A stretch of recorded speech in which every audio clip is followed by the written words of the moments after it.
Hope you enjoy this one. Let's begin. The sound of my pen scratching against paper filled the otherwise silent room as I made final adjustments to the blueprint spread before me. I'd been at it for hours, perfecting every line, every angle. The clock on my desk showed 2:37 a.m., but time held little meaning when I was absorbed in my work. I am Felix Marlowe, a successful architect in my 40s. At least, that's what people say. Success is relative, I suppose. I built a career on precision and control, traits that have served me well in crafting structures that stand the test of time. If only relationships were as easy to blueprint and construct. A soft creak from the hallway caught my attention. Mila, my 11-year-old daughter, appeared in the doorway, rubbing sleep from her eyes. "Daddy, why are you still up?"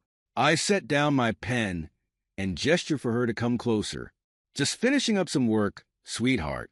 What are you doing out of bed?" She climbed onto my lap, her warmth a stark contrast to the cold emptiness I'd been feeling. "I had a bad dream. Can I stay with you for a bit?" I nodded. Mila was the one pure thing in my life, untouched by the growing tension that threatened to tear apart the carefully constructed facade of our family. "Where's Mom?" Mila asked, her voice muffled against my chest. I glanced at the clock again. 2:41 a.m. "She's at a work event. Fashion never sleeps, you know." The lie tasted bitter on my tongue. Lena, my wife of 15 years, was indeed at a work event, but the frequency of these late-night engagements had been increasing, and with them, my suspicions. Lena was a striking woman, a fashion designer whose star was rapidly ascending. At 35, she was in her prime, both personally and professionally.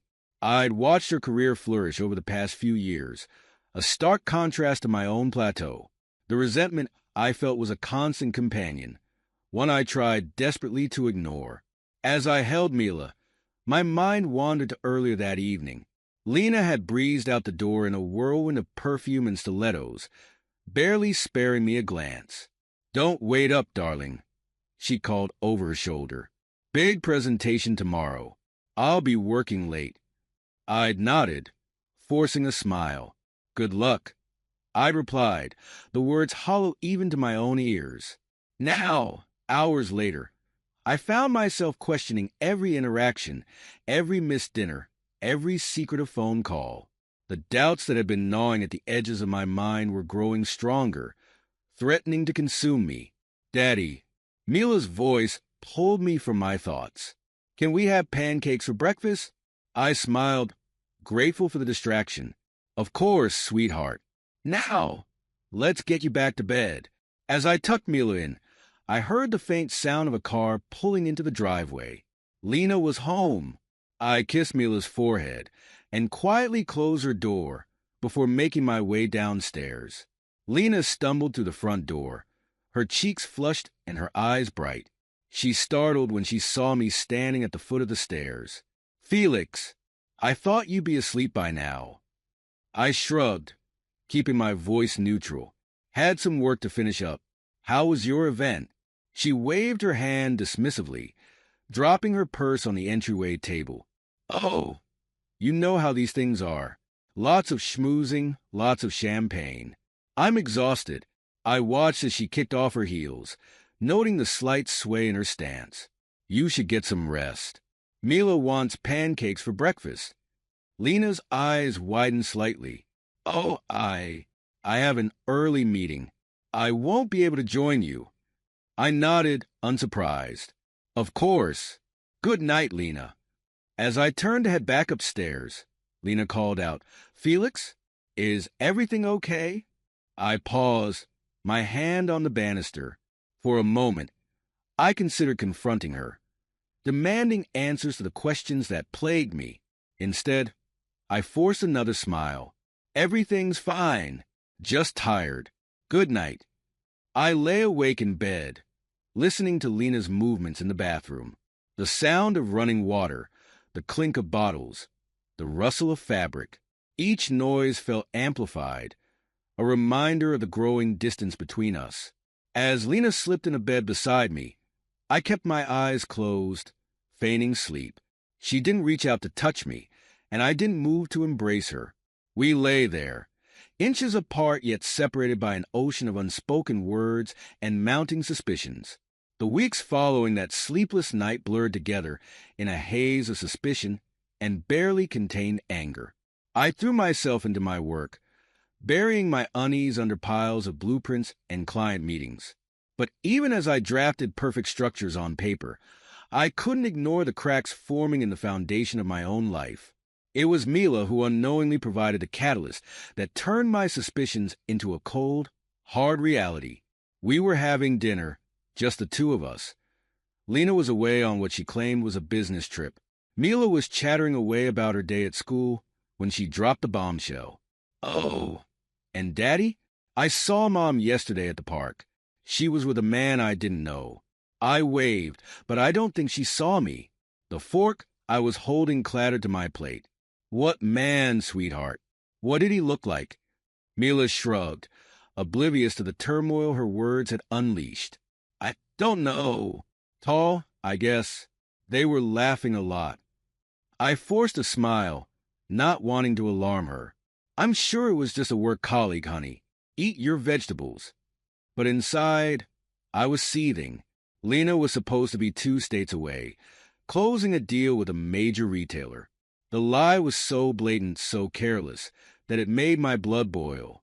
Yet, even as anger coursed through me, a part of me, the architect, the planner, began to formulate a strategy. That night, after Mila was asleep, I made a call to an old friend. Reed Lawson and I had gone to college together. Before our paths diverged, he into cybersecurity, me into architecture. We hadn't spoken in years, but I knew he owed me a favor. Reed, it's Felix. Felix Marlo. Listen, I need your help with something discreet. Reed's voice was cautious but curious. Felix, it's been a while. What's going on? I took a deep breath, steeling myself.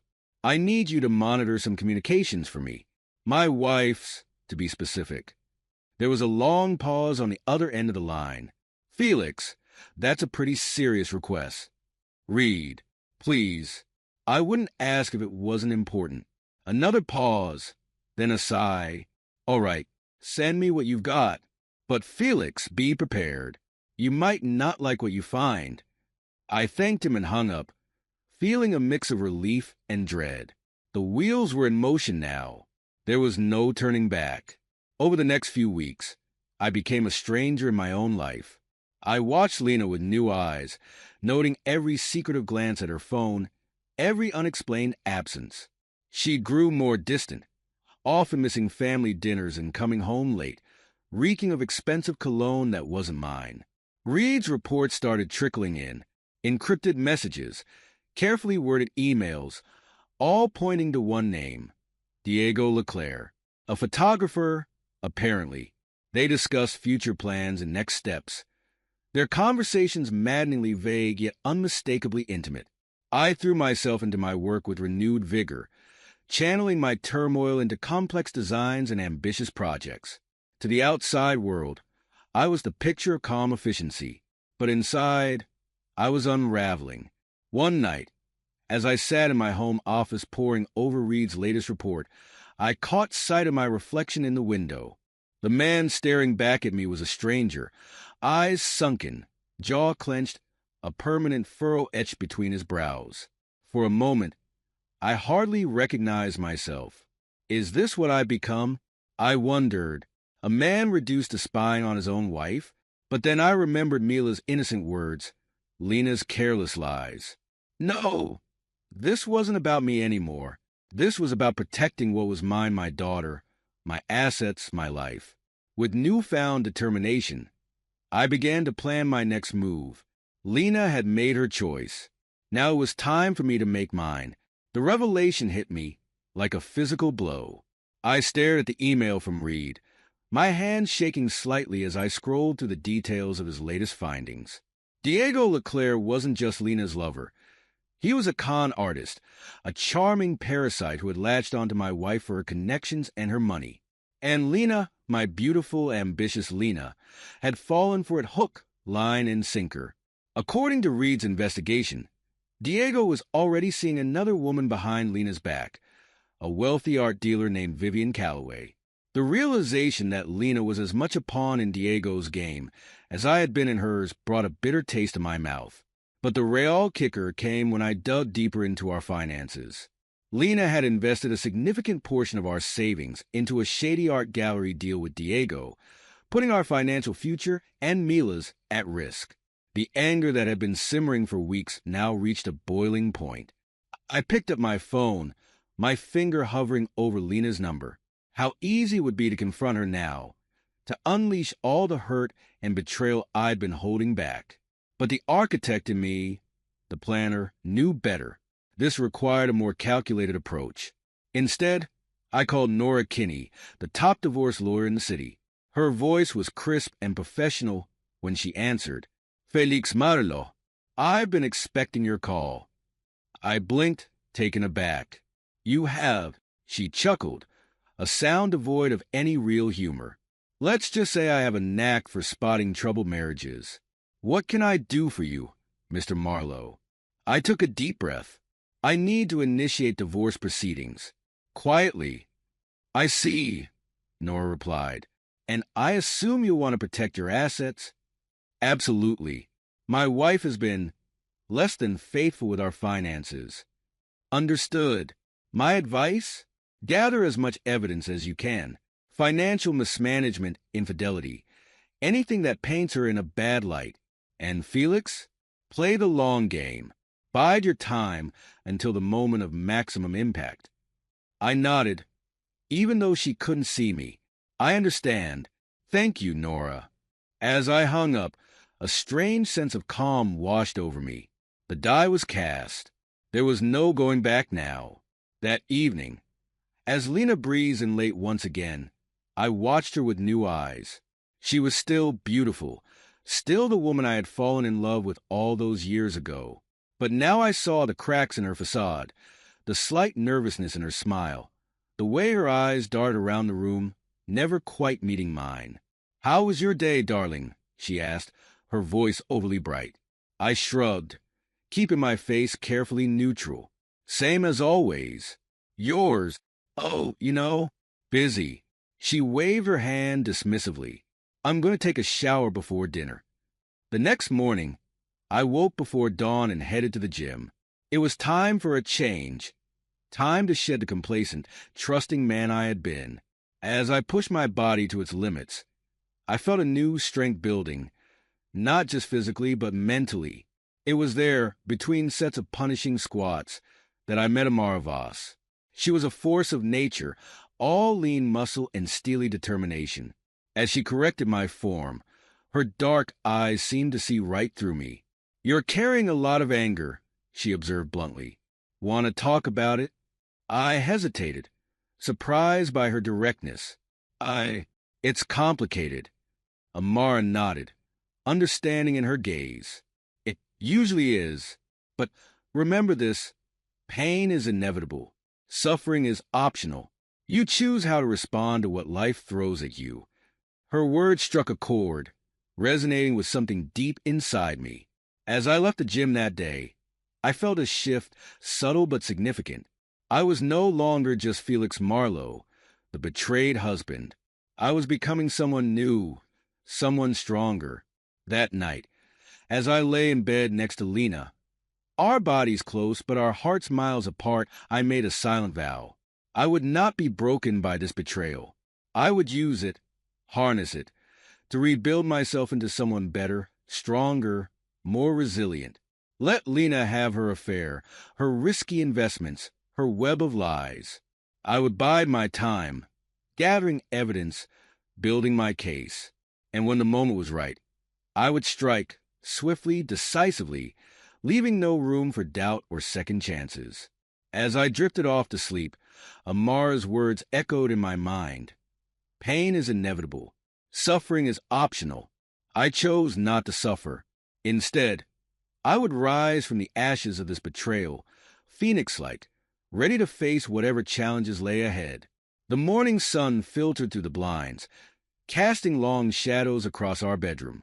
I lay there, perfectly still, listening to Lena's soft breathing beside me. Once, that sound had been a comfort. Now, it set my teeth on edge. I felt the mattress shift as Lena stirred. Felix! Her voice was groggy, laced with an uncertainty that was becoming all too familiar. Are you awake? I considered feigning sleep, but decided against it. Yes, I replied, my voice carefully neutral. She rolled towards me, her hand reaching out to touch my arm. I fought the urge to flinch away. I've been thinking, she said, her fingers tracing patterns on my skin. We should take a trip. Just the three of us, you, me, and Mila, like we used to. I turned to look at her, taking in the hopeful expression on her face. For a moment, I almost felt sorry for her. Almost. A trip? I echoed, keeping my tone even. Yes. Lena sat up, her enthusiasm growing. We could go to that beach house we used to rent. Remember how much Mila loved building sandcastles? I sat up too, maintaining a careful distance between us. I don't know, Lena. Work is pretty busy right now. Her face fell, but she rallied quickly. Come on, Felix. It'll be good for us.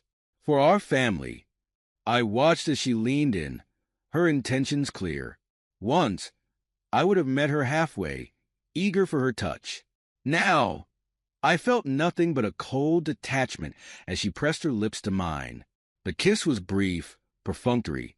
When Lena pulled back, the confusion in her eyes was evident. Felix, is everything okay? I managed a small smile that didn't reach my eyes. Everything's fine, just tired. I swung my legs over the side of the bed, effectively ending the conversation. I'll think about the trip, okay? As I headed to the shower, I could feel Lena's gaze boring into my back. Good, I thought. Let her wonder. Let her worry.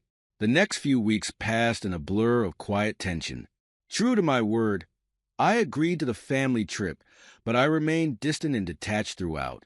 Lena's attempts to rekindle our connection grew increasingly desperate. Each one met with my calm indifference. One evening, as we sat on the beach watching Mila splash in the waves, Lena turned to me, her eyes shining with unshed tears. Felix, please. Talk to me. What's happening to us? I looked at her, really looked at her, for the first time in months. She was still beautiful, still the woman I had fallen in love with all those years ago. But now, I saw the cracks in her facade, the worry lines around her eyes, the slight tremor in her hands. Nothing's happening, Lena. I replied, my voice soft but firm. This is just who we are now. As we packed to return home, I overheard Lena on the phone, her voice low and urgent. Diego, please. I need to see you. Things with Felix, they're not good. I don't know what to do. I smiled to myself. Let her run to Diego. Let her cling to the fantasy while she still could. The truth would hit her soon enough. The weeks following our return from the beach trip were a study in controlled chaos. I watched from a distance as Lena's carefully constructed world began to crumble piece by piece. It started with whispers at her fashion shows, subtle glances and hushed conversations that would stop abruptly when Lena approached. I had been busy, you see, planting seeds of doubt, spreading rumors through carefully chosen channels. Nothing too overt, nothing that could be traced back to me, just enough to make people question, to make them wonder about the woman they thought they knew. Lena noticed, of course. How could she not? The invitations to exclusive events began to dry up. Her phone, once constantly buzzing with calls and messages, grew eerily quiet. I watched as she checked it obsessively, her brow furrowed in confusion and growing panic. Felix, she said one evening, her voice trembling slightly, have you heard anything strange? About me?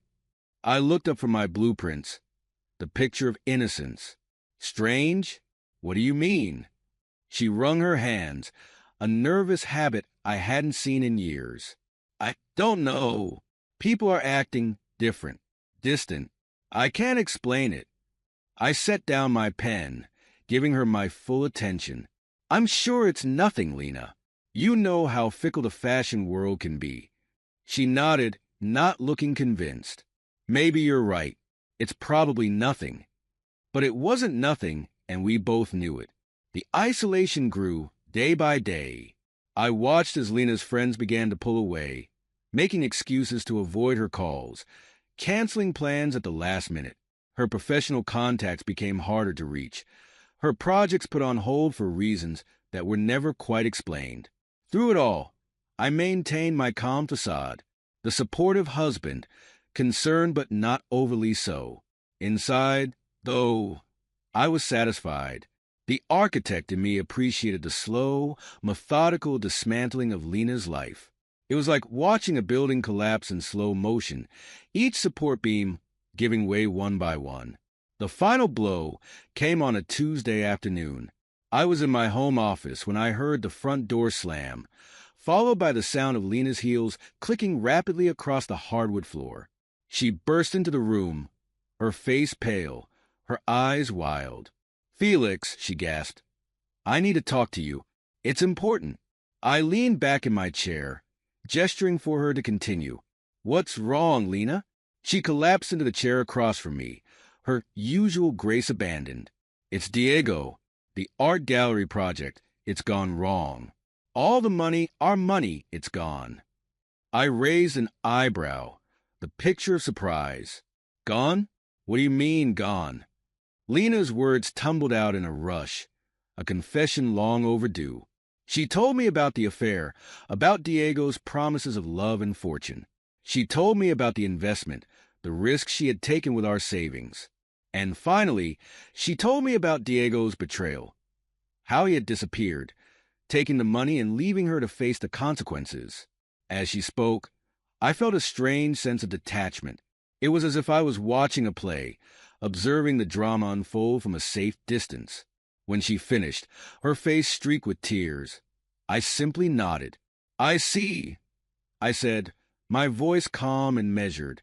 "And what do you want me to do about it, Lena?" She looked at me, shock replacing the desperation in her eyes. "Do? Felix, we've lost everything. Don't you understand?" I stood up slowly, walking around the desk to stand in front of her. "No, Lena, you've lost everything. Your lover, your money, your reputation. You broke it. Now you'll live in the ruins." The color drained from her face as the full impact of my words hit her. "Felix, what are you saying?" Without a word, I reached into my desk drawer and pulled out a thick envelope. I handed it to her, watching as she opened it with trembling hands. Her eyes widened as she scanned the contents. Divorce papers, meticulously prepared and ready to be filed. "How? How long have you known?" she whispered. "Long enough," I replied, my voice devoid of emotion. "Long enough to protect myself and Mila. You'll find the terms are quite clear. You get nothing, Lena, and I'm filing for full custody of our daughter." Lena's face contorted with rage and despair. "You can't do this. I'll fight you, Felix. I'll tell everyone what you've done." I smiled a cold, humorless expression. "Go ahead. Tell them. Tell them how you betrayed your husband, how you gambled away our savings on your lover's schemes. I'm sure they'll be very sympathetic." As the fight drained out of her, replaced by a bone-deep weariness, I felt a twinge of something. Regret? Pity? I pushed it aside. There was no room for weakness now. "You have until the end of the week to move out," I said, turning back to my desk. "I suggest you start packing." As Lena stumbled out of the room, her sobs echoing through the house, I sat back down at my desk. I had work to do, after all, a life to rebuild, a daughter to protect. The weeks following Lena's departure from our home were surprisingly quiet. I had expected a fight, a messy, drawn-out battle over assets and custody. Instead, Lena seemed to have retreated entirely, licking her wounds in private. I should have known it wouldn't last. It was a crisp autumn morning when I received a call from Reed. His voice was tense, urgent. "Felix, we've got a problem. Diego's back in town." I felt my stomach drop, even as my mind raced to analyze this new development. What do you mean he's back? I thought he'd disappeared with the money. Reed's sigh crackled over the line. Apparently, things didn't go as planned with that art dealer, Vivian. He's broke, desperate, and he's reached out to Lena. I closed my eyes, pinching the bridge of my nose. Of course, Diego would come crawling back now, looking for one last score. And Lena, broken and desperate for validation, would welcome him with open arms. What are they planning? I asked, though I already had a sinking feeling I knew the answer. From what we can gather, Diego's pitched her some new scheme, another art venture, supposedly foolproof this time. He's convinced her to invest what little she has left. I let out a humorless laugh. And let me guess, he needs more. He needs her to get money from me. Got it in one, Reed confirmed. Felix, what do you want to do? I leaned back in my chair, considering my options. I could let this play out, watch as Lena dug herself even deeper. But something in me rebelled at the thought. This had gone on long enough. Get me everything you can on Diego's illegal activities, I said, my voice hard. Every shady deal, every fraudulent transaction. I want it all. You got it, Reed replied. What are you planning? I smiled. I'm going to end this, once and for all. The next few days were a flurry of activity. Reed worked tirelessly, compiling a damning dossier on Diego's criminal enterprises. I, in turn, carefully arranged for this information to find its way into the hands of the proper authorities. It was almost anticlimactic when it happened, a brief news item, tucked away in the local paper. Local artist arrested on fraud charges. Diego's smug face stared out from the grainy photograph, his charm unable to save him now. The persistent ringing of my phone pulled me from a fitful sleep. I glanced at the clock, 3:17 a.m. Only one person would dare call at this ungodly hour. With a sigh, I reached for the phone, already knowing what I'd hear on the other end. Felix! Lena's voice was small, broken, a far cry from the confident, vibrant woman I'd once known. Felix, please. I need your help. I sat up in bed. What is it this time, Lena? She broke down then, her sobs echoing through the line. Between gasps, she painted a picture of her dire situation. Facing criminal charges, completely isolated, her world crumbling around her. I'll repay you, Felix. I swear I will, she pleaded. I'm still Mila's mother. Please, for her sake. I closed my eyes, letting her words wash over me. Once, not too long ago, those tears would have moved me. I would have rushed to her side, eager to play the hero. But now I felt nothing but a cold, hard resolve. Lena, I interrupted her tearful monologue. Stop. Just stop. She fell silent, likely shocked by the steel in my voice. I'm not going to help you, I continued, each word carefully measured. Not this time. Not ever again. But Felix. No, Lena. You made your choices. You chose Diego over me, over our family.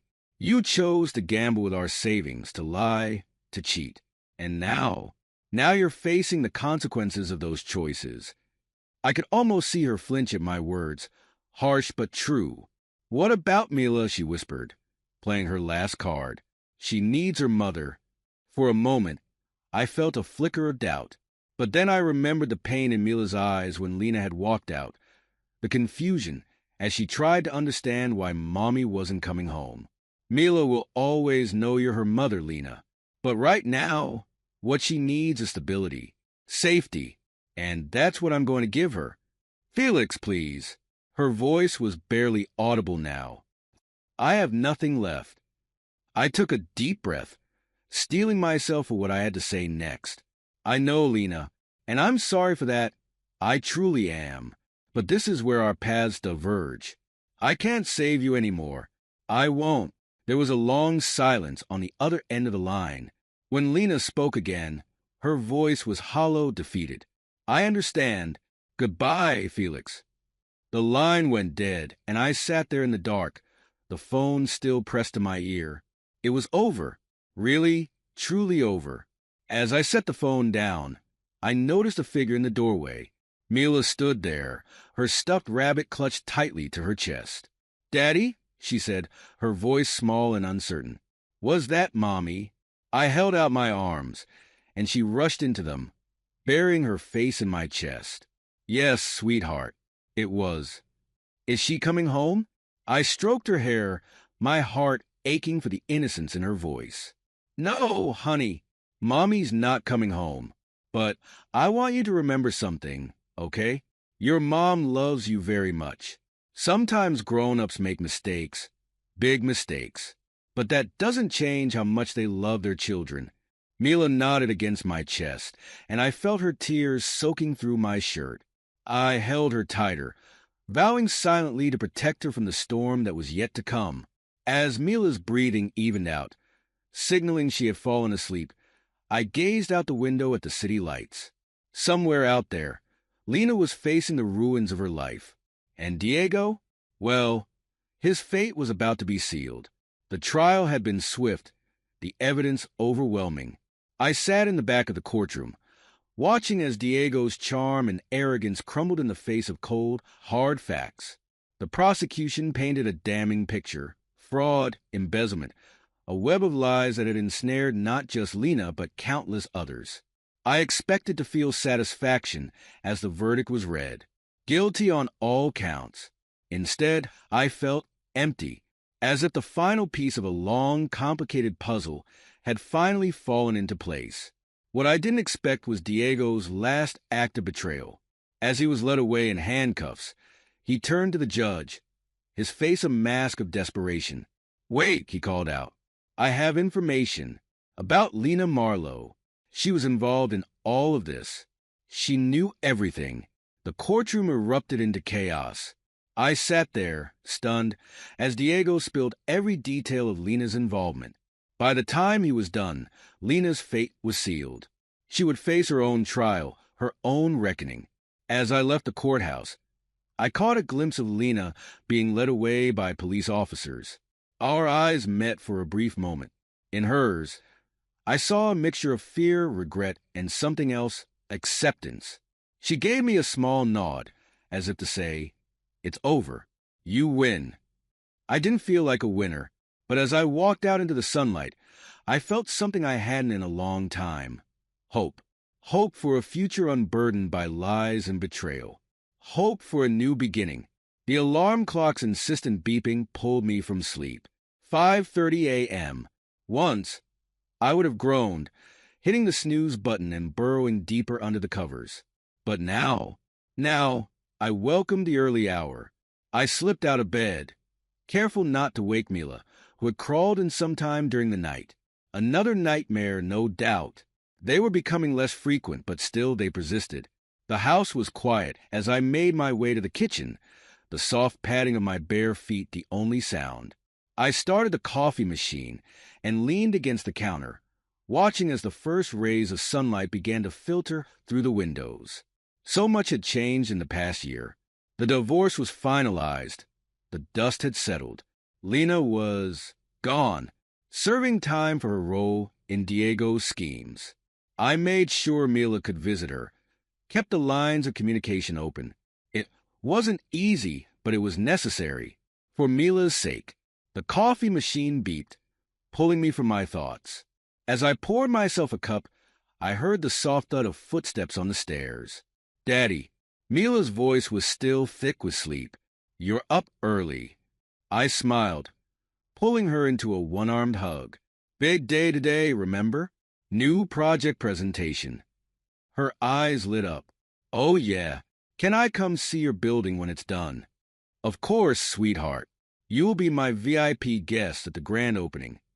As I helped Mila get ready for school, I marveled at her resilience. She had weathered the storm of our family's implosion with a strength that continually amazed me. Sure, there were tough days, moments when the absence of her mother hit her hard. But overall, she was thriving.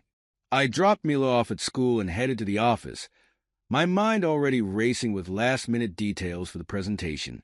This project was my biggest yet, a sustainable, mixed-use development that would revitalize a neglected part of the city. It was ambitious, risky even, but I was ready for the challenge. As I walked into the conference room, I caught sight of my reflection in the glass. The man staring back at me was a far cry from the broken, betrayed husband of a year ago. My shoulders were straight, my jaw set with determination. I looked confident, strong. The presentation went off without a hitch. As I fielded questions from the investors, I felt a surge of pride. This was what I was meant to do: create, build, leave my mark on the world. As the room emptied, I felt a hand on my shoulder. I turned to see Amara, a smile playing on her lips. "Knocked it out of the park, Felix," she said, her eyes twinkling. "I knew you had it in you." I grinned, feeling a warmth spread through my chest. Amara had been my rock through everything, pushing me when I needed it, offering a shoulder when things got tough. Our relationship had deepened over the past year, evolving into something I couldn't quite define. It wasn't romantic, not exactly, but it was important, vital. "Couldn't have done it without you," I replied. "Your tough love got me through some dark days." She punched my arm playfully. "Don't go soft on me now, Marlowe. We've got a city to rebuild, remember?" As we walked out of the office together, discussing plans for celebratory drinks later, I felt a sense of contentment wash over me. This was my life now, full of purpose, of meaningful connections, of hope. Later that evening, as I tucked Mila into bed, she looked up at me with those big, serious eyes of hers. "Daddy," she said, her voice small, "do you think Mommy misses us?" I sat on the edge of her bed, choosing my words carefully. "I'm sure she does, sweetheart. Very much." "Do you miss her?" I paused, considering. Did I miss Lena? The woman she used to be? Perhaps. The family we once were. But the pain, the betrayal? No, I didn't miss that at all. I missed the good times we had. I said finally. But you know what? We're making new good times now. You and me. And that's pretty special, don't you think? Mila nodded, a small smile playing on her lips. "Yeah, it is." As I kissed her goodnight and turned out the light, I thought about Lena. Last I'd heard, she was keeping her head down in prison, attending therapy sessions, trying to piece together some semblance of a future. It was a quiet end to a once vibrant life. I made my way to the balcony of our new home, a glass of whiskey in hand. The city sprawled out before me, a twinkling tapestry of lights and shadows. Somewhere out there, my next project was waiting to take shape. Somewhere out there, countless stories like mine were unfolding, lives falling apart, others being rebuilt. I thought about the journey that had brought me here, the betrayal, the pain, the long nights of doubt and anger, but also the growth, the self-discovery, the unexpected friendships. As I stood there, the cool night air on my face, I realized something. The wounds Lena had inflicted would never fully heal. They would always be a part of me, a reminder of what I had lost and what I had gained. But I was no longer defined by those wounds. I had taken the broken pieces of my life and built something new, something stronger, a career that fulfilled me, a home filled with love and laughter, a future bright with possibility. I raised my glass to the city, to the future, to the man I had become. Some lives fall apart. I murmur to the night. Others are rebuilt stronger. I chose the latter. And as I turned to go back inside, to the warmth of the home I had created, I felt a sense of peace settle over me. The story of Felix and Lena Marlowe was over. But my story was just beginning. This is where our story comes to an end. Share your thoughts in the comment section. Thanks for your time. If you enjoy this story, please subscribe to this channel. Click on the video you see on the screen, and I will see you there.